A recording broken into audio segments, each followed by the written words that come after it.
নান্দেলে diabetic সমিতির বার্ষিক সাধারণ অধিবেশন অনুষ্ঠিত।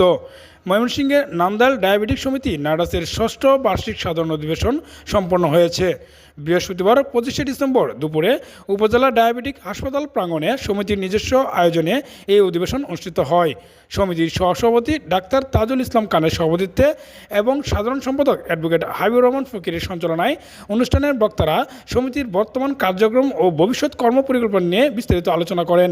সভায় বক্তব্য রাখেন বীর মুক্তিযোদ্ধা মাজহারুল হক ফকির, ভারপ্রাপ্ত অধ্যক্ষ আলী আহসান খান পারভেজ, ভারপ্রাপ্ত অধ্যক্ষ এনামুল হক, অধ্যক্ষ কাজী মঞ্জুর মোর্শেদ এবং সাবেক ভারপ্রাপ্ত অধ্যক্ষ ও ডায়াবেটিক সমিতির আজীবন সদস্য বাবুল দত্ত, আজীবন সদস্য সিনিয়র সাংবাদিক মোহাম্মদ হান্নান মাহমুদ, সাংবাদিক মোহাম্মদ এনামুল হক বাবুল ও রবিউল আলম ফরাজি, সমিতির কোষাধ্যক্ষ স্বপন কুমার সাহা, সদস্য সাইদুর রহমান, ডাক্তার শামসাদ সিদ্দিক এবং আবুল ইসলাম মানিক প্রমুখ।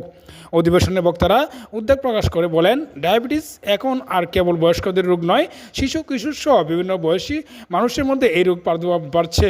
এটি মোকাবেলায় জনসচেতনতার কোনো বিকল্প নেই। বক্তারা নান্দাইল ডায়াবেটিক হাসপাতালের চিকিৎসা সেবার মান আরও উন্নত করতে প্রয়োজনীয় আধুনিক যন্ত্রপাতি সংগ্রহের উপর গুরুত্ব আরোপ করেন।